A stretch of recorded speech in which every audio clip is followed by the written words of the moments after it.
klausimus pasirodo iš tikrųjų yra viskas galbūt šiek tiek kitaip, negu galbūt manėt prieš ateidami į konferenciją.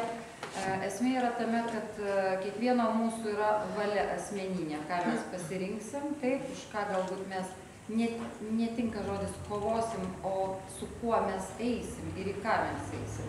Tai aš manyčiau, kad jūs jau kiekvienas savo kažkokias tai išvadas viduj pasidarėte, kaip aš tai bent jau tikrai pasidariau. Bet aš galvoju, kad visą tai, ką žmogus gali padaryti, būdamas savo erdvėj, galbūt nebėgdamas kažkur labai toli, yra žmonių, kurie istorikai, ten, sakykime, filosofai ir taip toliau, jie galbūt bus kelrodžiai, taip, bet tą, ką mes galim padaryti šiandien savo aplinkoj, pasirūpinti savo artimaisiais, savo tėvais, savo seneliais, atminimui jų, savo vaikais ir anūkais. Aš galvoju, kad tai yra vienas irgi iš svarbesnių dalykų, kad ta ateitis būtų šiek tiek kitokia. Ir šiandien reikia žiūrėti tą, ką aš galiu šiandien padaryti. Gal kažkam tai ašarą nubraukti, gal kažkam galvą paglostyti arba prisiglausti prie širdies. Tai manyčiau, kad nuo to gal reikėtų ir pradėti. O visi kiti geri darbai, kurie įeis gal į istoriją, kada jie iš tikrųjų iš to ir išaugs. Daugiau tolerancijos, daugiau meilės, daugiau supratimo. Pagal Joną Gervę ir svarbiausia yra dar razvitsa samamų, savo energetinės struktūras. Ir kada buvo harmonija žemėj, mūsų proseneliai tą sukūrė metodiką. Tai yra pagonybės dvasinės praktikos, pagoniškos dvasinės praktikos. Ir jeigu kada nors kita bus konferencija, tai aš tikrai norėčiau apie tai pakalbėti. Leisim, suteiksim, duosim žodį. Gaila, dabar pavėlavau trupučiuką. Bet daug pakalbėjo, daug pasakė čia. Nieko nepasakiau, bet jeigu kada paklausytume, tai yra pagoniškos dvasinės praktikos. Mums nereikia rytietiškų, mes turime savo. Ką kitą? Ačiū visiems. Baigimas. Pabaigimas, Nežiūri programą. Taigi palauk, kaip pasakėte, kai buvo pradžioj, taip ir pabaigoj. Taigi pradėjo, reikia ir baigti. Jūsų žodis. Ačiū. Kolegos, man gal ten nereikia eiti trupučiuką iš čia. Kadangi domiuos žodžio etimologiją, kas iš ko kylis. Ir kada vaikams sakydavau, imk plaktuką ir kalb vinukus į lentą, tai jie man sakydavo ne plaktukas, o plaktukas. Ką padarysi? Taip jie kurdavo žodį. Kodėl visuose kalbose žodis mama, visiems mama. Išskyrus gruzinus. Gruzinui mama tai tėvas. O ką padarysi? Taip jie pamatė. Tai kada gilinėsi į žodžio etimologiją, daug ką pradedi suprasti. Iš kur kas kilęs, kokį būdą. Todėl ieškodamas dievų, praėjau pro visus man žinomus. Ir sunkiausia buvo surasti pavadinimą lietuvišką. Dievas iš ko kilęs. Reikėjo nukeliauti į Afriką, bet suradau. Todėl aš suradau ir žydišką dievą, apie kurią mano bendravardis minėjo, kaip žydų vardas. Žydų dievo vardas. Pagal žydų Jahve žodis susideda iš dviejų žodžių. Jah ir Heve. Bijau sakyti, ką tas reiškia. Sakyt? Nelupsit? Ne. Nelupsit. Visi suaugę. Visi suaugę, gerai sakau. Dabartiniai žydų, arba tiksliau ne žydų, atsiprašau, žydų tai idiš, hebrajų kalboje. Dabartinėje hebrajų kalboje Jah tai senasis pavadinimas lytinio vyriško organų. Dabar vadinasi žydiškai išmok. A tada vadinasi Jah. Ką aš galiu daryti? Žodis Heve tai senasis moters organas. Moteris pavadinimas. Iš čia Jie, iš čia Heve. Dabar vadinasi hebrajiškai Pots arba Fots. Paimkite etimologiją mūsų vardų ir pamatysit Jėvą. Taip ketina žodį. Gyvybę duodanti. Tai koks organas duoda? Gyvybė. Viskas suprantama. Tai ką žydai paminėjo, kurdami šitą žodį? Būtent ją ir simbolį parodė lygiabriaunį kryžių. Pliusą, kurį mes statome visą laiką. Čia horizontas, čia guli moteris, čia ryšys į Dievą, čia stovintis vėjas. Ir jie uždraudė, skaitydami Bibliją iš dešinės į kairę, kada prieina prie šito žodžio, uždraudė šito žodį ištarti. Negali. O skaita visada Bibliją per maldas, vyresnysis sūnus, skaitydami iš dešinės į kairę, kada prieina prie žodžio Jahve, neištarė. Skaito tada Adonai, tai reiškia mano valdovas, mano ponas. Kodėl? Todėl, kad jeigu jūs kartosit šitą žodį, tai gali įvykti tokie pokyčiai negrįžtami, kurių negalėsim sureguliuoti. Žydams negali, bet aš nežinau. Gilinausi, suradau. Boh, slaviškas. Nuo sanskrito bhaga, bagotas, galingas, laimingas. Viskas. God. Nuo graiko hadai, lenkiškai hadai, gadziuka, gadzina, всякие hadi polzavys, baltarusiai kalba. Tai būtent požymį Dievas. Ir visus kitus, apie lietuvišką neminėsiu. Tai tiek, todėl, kada miniu, kad Kristus buvo, ką Leopoldas sakė, ženotas arba vedęs, šito aš nebijoju. Žydams, berniukams sukanka 13 metų ir iš karto jie švenčia bar micvą, brendimas berniuko, juodiniai rytuliukai pririša Toros keletą sakinių, galvos užsaka, eina atskirti nuo mergaičių, ten duoda ritualą, ten meldžiasi ir taip toliau. Nuo 13 metų bar micvą sulaukęs, jis turi teisę ženytis. Jeigu jis neapsiženijo suaugęs, jis niekam tikęs, jis niekam vertas, su juo nieks nesiskaitys, jis gojus. Todėl Kristus, jeigu įklausė, jis privalėjo būti ženotas. Ir dabar įrodė, kad Marija Magdalienė iš tikrųjų buvo jo žmona ir kad jie turėjo sulaukti sūnų Judą. Asuarijai surasti Kristaus ir brolio Andrėjus 404 metais užmėtyta akmenimis ir Jozafą ir parašyta Jošua bar Jozef ir taip toliau, žydiškai parašyta, viskas tvarkoj. Asuarijus randasi tarp Jeruzalės ir Betlėjams, kažkur tai ten kiek tai kilometrų tame tarpe, kad tą pavadinta. Tai kada gilinėsi, tą pradedi suprasti. Dabar šiek tiek krikščionybės arba tai etimologijos, kas parašyta Biblijoje, čia Gintas minėjo. Ten parašyta kitaip. Elohim nusileido ant ugnies ir griaustinio iš dangaus. Reiškia, Elohim nieko kito, kaip tie, kurie nusileido iš dangaus. Krikščionybė išvertė Elohim daugiskaitą, pavertė į vienaskaitą. Padarė, kad Dievas nusileido. O hebrajiškai Elohim daugiskaitą, o vienaskaitoj Eloh. Suprantat, kaip interpretavo, kaip iškreipė, kaip sužulikavojo. Ir toliau skaitykite, imkite pradžios knygą, skaitykite, aiškiai parašyta. Ir Elohim ėmė savo iš žmonas žmonių dukras, jas pažindavo ir jos jiems gimdydavo. Tai kaip gausiai, Dievas nusileido vienas iš dangaus, ėmdavo savo iš žmonas žmonių dukras. Daugiskaitą pavertė vienaskaitą, padarė vieną Dievą. Tokiu būdu iškreipė pačią esmę, nu žydai juokėsi iš to, ką daugiau padarysiu. O krikščionybė tą tokiu būdu pateikia. Todėl daug ką reikėtų šiuo klausimu peržiūrėti, bet dėja bažnyčia šito nedrįsta, nes iš karto pamatai sugriuskite. Tai jeigu tie klausimais domina, jo, tie, kurie mes buvom sukurti, tai tie, kurie mes buvome pagal Šumero, apie Galgamešą, tie, kurie nusileido nuo dangaus, du broliai buvo Entis ir Enlilis. Entis buvo už žmogų, už žmoniškumą ir taip toliau, Enlilis naikinantis. Tai tas, kuris sakė, o tvaną užleisiu, skeriais užleisiu, ten dar kokiais tai velniais lygom ir taip toliau ir raupais. Kova tarp dviejų brolių pastoviai buvo ir tas atspindėta. Žydai paimti į Babilono nelaisvę, jau padarė tą, pamatė tą, ką jie suprato. Jeigu tiksliau norite tą pamatyti, ir apie tvaną paskaičiuota, ir Zacharija Sičina labai sunku skaityti, nes ten 5 tomai ir daug prirašyta, ir kaip kurios paklaidos padarytas.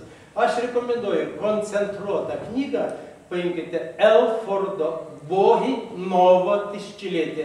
Viskas stoja į savo vietas.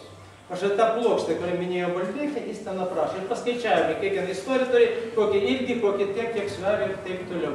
Ir piramidės, kada kalba, kada bloką kali, ten tie vergai Egipto ir taip toliau. Įrodyta, kad grąžtas per vieną apsisukimą kažkur tik eidavo apie 10 centimetrų. Kad tokia plokštė padaryti Egipto piramidėms statyti. Daug kas rasi. Dar kartą. Elford, Bohi, Nova, Visičilėtė. Rusų kalbos. Viskas padaryta. Viskas suskaičiuota. Viskas numatyta. Ir tada pradėsim visiškai kitaip mes matyti šitą pasaulį ir suprasti šitą pasaulį kitaip, o ne taip, kaip mums iki šiol traktuojama. O kodėl taip daroma? Todėl, kad tikrosios žinios turi būti paslėptas nuo žmogus. Nuslėpti. Kada žmogus nežino, kada žmogus išbalvonintas, tada jį lengviau valdyti. Ta daro mūsų valdžia, nesvarbu mūsų ar ne mūsų valdžia. Kokia bebūtų valdžia, sako, jau užgrobė, atėjo į valdžią. Mulkina ir durnina, kaip ir dabar mūsų reikalinga elektrinė, kada rusų energija Kaliningrado srityje ir Baltarusų elektros energija bus pigesnė, kas mūsų pirks. Bet durnina ir daro, nes mato, kad kišenė nuo to daug kam pastovės. Ir visi kiti dalykai, kaip reklama mus mulkina, taip dėja, kaip bebūtų ir mūsų religija mus mulkina. Visais būdais. Ar žmogus sukurtas tam, kad jis vergautų? Ar žmogus sukurtas tam, kad jis būtų visą laiką paniekinamas? Paimkim tą pačią krikščionybę su tą rytietišką atmainą per Graikiją, Stambulą ir Rusiją. Венчается раб Божий, рабе Божий. Pastor. Господи помилуй, Господи помилуй, Господи помилуй. Katalikai šiek tiek švelniau. Vienoj vietoj pasakyta. Aš esu tavo tarnaitė, tegu būna pagal tavo valią. Bet pažiūrėkite toliau. Atleisk mums, pasigailėk mūsų, atleisk, pasigailėk. Ko mes nusidėjom? Ar mes sukurti tam, kad mes būtume vergais? Ar tam mes reikalingi šitoj žemėje?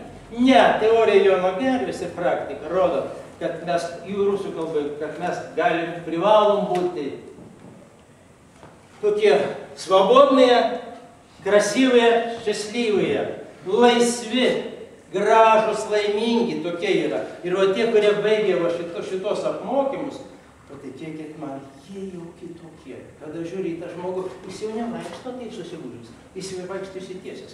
Jis sako, stuburą reguliuoti reikia. Tai jeigu žmogus atsipalaiduoja nuo savo dvasinės vergijos, jis jau nebus sugniuždytas, jis jau bus pakylėtas, jis jau mokės eiti, jis jau mokės žiūrėti kitaip. Ir tada jo energetika pradeda veikti ir tada jis sugeba daug ką padaryti. O tada mes galim valdyti ir savo aplinką, ir savo šeimos, ir sveikatą, ir tas stichijos, kurios ateina. O stichijos ateina. Ir rimtai ateina. Tankis energetinis ateina kitoks. Ir didžiausias, šiandien matėm čia vulkanus, tai jau išduodu paslaptį. Didžiausias apogėjus bus rugpjūčio mėnesį. Vulkanų stichijų. Kodėl? Todėl, kad tarp Saulės ir mūsų Žemės atsiranda viena planeta. Trauka į vieną pusę. Bunda vulkanai eis, po to bus mažėjimas. Tai Paviliukas iš Česiuko piramidės autorius sako, reikia paruošti duonos, vandens 3 paroms ir taip toliau. Nu, kam reikia ruošti? Atsargos visada kažkokios tai turi būti. Negi tik tai kiekvieną dieną lakstysi į parduotuvę. Tai tokių dalykų mes surasim labai daug, labai įdomių. Mano manimo, svarbiausia ne atsargos maisto, o svarbiausia, matyti, neskleisti negatyvios energijos. Pažiūrėkit, ką mes darom. Paskambina pažįstami. Tu ateini ten prie valdžios buvo, tu negali pasakyti tiems dvylams, ką jie ten dabar daro, tas kubilis išpys, užšaudyti ir taip toliau arba pakarti. Aš nesakau, kad kubilis šaudysi. Bet ar reikia tiek skleisti negatyvios energijos? Jeigu mes suprantam, kad Žemė yra gyva būtybė, jeigu Žemė sugeba jausti tą energetiką, tai ką mes darom? Iš čia viskas ir burbuliuoja, iš čia ir sklinda viskas. Sugebėkime. Sugebėkite ne tik tai neskleisti negatyvios energijos, kuri girdima. Čia kažkas tai, palauk, mūsų išvykęs kolega minėjo, kada ateini su bloga energija į namus, tai kačiukas pabėga. Hei, aš kitą bandymą dariau ir pabandykit. Ateis kalytė kažkur tai pabėgojus ar pašaliukas. Pasakyk, tu bėgėdi, kur tu buvai, pažiūrėkit kaindėlis. Susiguš, uodegą pabruks ir nubėgs kokios toliau. Jie supranta vieną. Jie mato, jie jaučia šitą energiją. Tik tai nedarykit eksperimentą su dideliu šuniu. Nepabandykit jį pažiūrėti ir pirštų į nosį baksnuoti. Neprisiliekit. Griebs, jeigu nesugebėsit išlaikyti energetinio savo. Tai tą mes žinom, tą darom, neskleiskime negatyvios energijos. Kokie nebebūtų. Visada mes ne robotai, mes ne mechanizmai, emocijos verda. Bet gal įkvėpkime, gal sustabdykime, gal palikėkime ir pamatysit, kada žmonės bus kitokie. O Lietuva vis dėlto, ką ir Vyginta šiandien čia minėjo, jie šiam burbuliuos, jeigu jis sugebės pasakyti nors kartą, kad Lietuva neturi jokios reikšmės. Lietuva paskutinė priėmė krikščionybę. Ar priėmė, ar buvo privaryta? Įvaryta.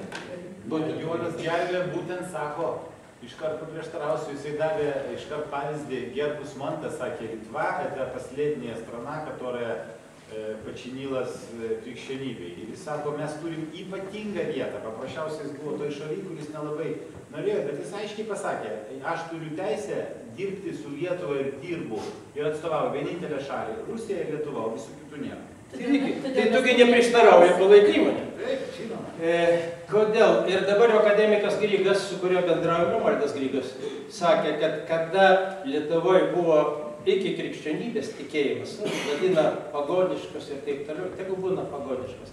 Pagoniškas aš suradau etimologijoje du žodžius. Latiniškai paganus, niekam teikęs antrą rūšį, bet aš suradau kitą paaiškinimą. Pagonė, tai vytis. Baltarusiai iki šiol vadina pagonę. Vytis, gnat. Rusai vadina paganai liūdį, pagankiai, grybai negeri. Kodėl? Todėl, kad vijo savo laiko labai gerai. Tie, kurie užpuldavo. Nieko nuostabaus tam nebuvo. Tai Grygas rašo tokius dalykus. Kada mūsų buvo tikėjimas ankstesnis iki krikščionybės, mes gyvenam pagal gamtos ir visatos ritmus. Ir mūsų ritualai nuostabai, kitą kartą į konferenciją būtinai kalbėsim, darysim.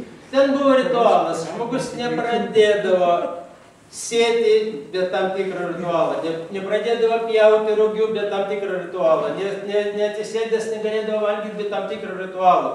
Ir dabar iki šiol paskutinį nupjovus kulį šiaudų, neša į kampą statydavo. Dabar matyti mažai kas stato. Bet tai būdavo tokie papročiai. Čia Libertas Klimka, ne vieną kartą buvo šitoj salėje, buvo pakviestas kalbėjom. Jis tą labai atsargiai, bet tą puoselė, tą tokį lietuviškumą. Tai mes buvom surišti gamtoj, arba ritmiškai surišti, su gamta, su visata. Pas Marcinkevičius radau nuostabius žodžius. Jeigu norit nukapoti medį, užriškite jam akis. Todėl, kad visi jaučia, visi žino, įrodėte, kada žmogus ateina su kirviu per medžio, to medžiaga apykaita sulėtėja, jaučia, tą viską žino. A kada atėjo krikščionybė, Grygas rašo, ten atėjo miestelėnų ir pirklių kultūra ir religija. Tai apie ką mes kalbam? Dabar kalbam apie persekiojimus ir taip toliau. Nu kągi, keletą dar minčių. Pažiūrėkim, kai buvo vienas faktas iššaukė kitas. 17 metų revoliucija bolševikinė įvyko Rusijoje. Pažiūrėkite, štai Vokietijai, Bavarijai, Vengrijai, kitose valstybėse irgi šoko revoliucija. Nugalėjo bolševikai. Štai jau prieš juos atsirado fašistai. Gamtoj nebuvo taip, kad susirado kokį tai vieną jėgą ir jinai viešpataus. Nieko panašaus. Tučtuojau susikūrė kitą priešpriešą ir sugeba ją kovoti ir naikinti. Dabar kaltinam musulmonizmą. Aš nenoriu idealizuoti musulmonizmą. Jokių būdų. 6 amžiuje mūsų eros sukurtam pranašo papirklio Muhamedo. Bet ta religija pradėjo kovoti prieš kokią religiją? Prieš žydišką religiją. Kodėl? Todėl, kad žydai paskelbė save išrinktąją tautą. Jie turėjo teisę save paskelbti. Jų reikalas. Kiekvienas esame išrinktas. Ir lietuvių tauta irgi vienintelė, tai reiškia, yra išrinktoji. Jie turėjo teisę paskelbti save. Bet kaip save paskelbė išrinktaisiais, nuo to laiko jie visi ir kenčia. Ir jos persikėlė. Ir jis naikino, ir jis buvo, ir jos žudo. Todėl nieko nuostabaus, kad jie paskelbė. Bet ką daro krikščionys lietuviai, kada jos vadino išrinktąją tautą? Tai reiškia, iš karto jie išrinktieji, o visi kiti goriai. Niekam tiki. Antrarūšiai. Neverti. Kur mes virtom? Patys save lasdavojom. Kas čia mazochizmas? Ar reikia sustoti ir pagalvoti? Tai suprantat, kaip gavosi gamtoje. Jeigu tik tai vienas iškylo, vienas fanatizmas pagimdo kitą fanatizmą. Ir dabar musulmoniškas fanatizmas eina prieš, iš esmės, žydiškai fanatizmą. Kodėl Izraelis dabar nori subombarduoti Iraną? Kokiais sumetimais? Žino, kad yra pavojus. Musulmonai. Ir ten įkvėpė. Negalvoju, kad tas karas bus reikalingas, bet įrodykit musulmonui, kad jo Allahas niekam vertas. Pabandykit. Tik tai išspausdino sūras, ten šetoniškas sūras, ir žiūrėkit prieš Ruždį, kokia kilo banga. Pabandykit pasakyti, kad sunaikysit Koraną, pažiūrėsit, kokia kilo banga. Fanatizmas religinis. Kodėl? Kam reikalas? Kodėl fanatikai, musulmonai taip drąsiai kariauja? Mūsiškiai, kada įsivėlė į Afganistano karą, pagal tų nukvakušių 4 senukų politiniam biure, tai tas šaudo, naikina sovietinius kareivius, tame tarp ir lietuviai ten buvo ir žuvo. Tai paėmė nelaisvę, mes tave sušaudysim per vertėlį. O tas šypsosi. Laimingas. Kamerėjimas. Iš kur? Negalėjai suprasti. Pinigas daro savo davo. Papirko tą, kuris galėjo išduoti visą paslaptį. A ir išdavė. A jis laimingas, kada jis sušaudys. Kodėl?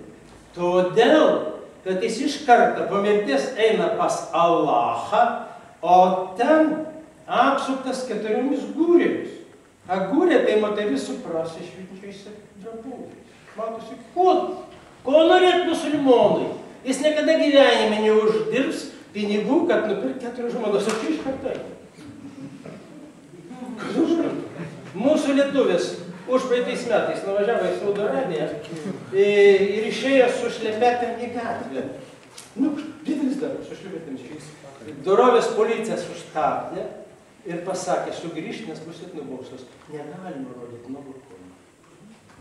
O čia 4 gūrės, prasišvičiančiais drabužiais, viskas matos. Ką darė tada jie? A labai paprastai. Sužinojo, ką reikia daryti. Mes tada tave pakarsim ir nenukaposim galvą, atskirsim galvą nuo kūno. Viskas. Žemė graužia, keikiasi kiek gali, maldauja kiek gali, sušaudykit, bet ne kartą. A kodėl? A todėl, kad gataka, tai tada liežuvis išvirsta. A kokia moteris bučios, tada liežuvis išvirsta. A kada galvos nėra, tai kaip moteris gali mylėti tokį vyrą? Suprantat, kad reiškia religinis fanatizmas, įkaltas, įvarytas ir neįrodys nieko daugiau. Tai ar mums šito reikia? Ar mums kažko tai kito reikia? Apie Kristų ir visą kitą. Dar bendrauju su Juriu Lipovka, ГРУ дешифруotoju, ГРУ главного разведуправления, Rusijos sovietinė karinė žvalgyba. Mūsų pilietis gyveno Palangoje, dabar apsivedė Kryme su savo žmona. O kadangi žino raktus, kaip dešifruoti Bibliją, kaip skaityti Nostradamą ir taip toliau, tai nenori mano pavedimo, jis kaip ką pasakė kaip kurios dalykus, pagal teiginius. Antrasis Kristus bus sunaikintas arba nukapota jam galva 29 metais. A jis bus surištas su Rusija ir su Lietuva. Po 5 metų jam bus atauginta galva tas, kas parašyta Biblijai. Ką jis man sakė, aš jam sakiau. Ir man įsirodė moneta, kur vienoj vietoj laikoma sėdinčio karalio galva, ant kitoj vietoj atversta knyga. Mokėk skaityti. Biblijai jis to surado, skaita. Baigė rašyti apie Mindovę, taip tada vadinosi Mindaugas, Mindovė, kitas vardas Franciskas ir taip toliau. Įlyskite internetą lipovka.com. Skaitykite. išvertęs apie Mindovę, dabar reikia matyti išversti į, tai yra parašęs rusų kalbą, reikia išversti lietuvių kalbą, ieškom sponsorių, kas galėtų išspausdinti šitos darbus. Bet aš paprašiau, duok man duomenų, ką reiškia Nostradamos apie Lietuvą. Suradau pas Nostradamą.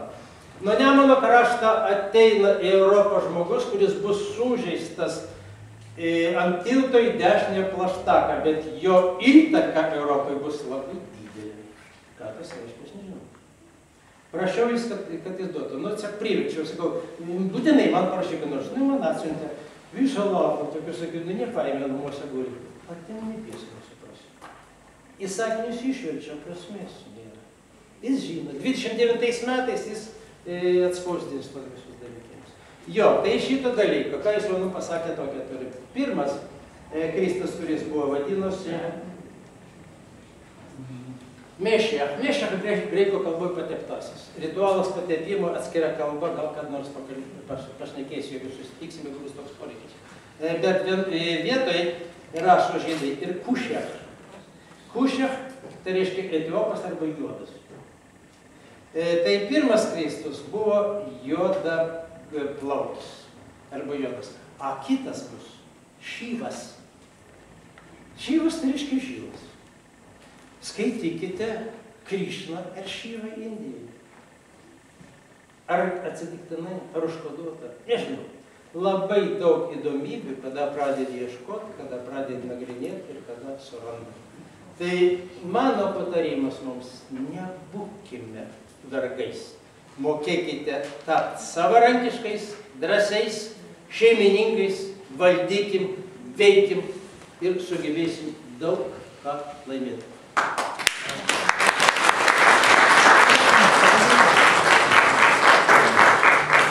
Dar, kolegos, ne viskas, iš diskusijos pas mane viskas, bet yra dar, apie ką mes kalbėjome.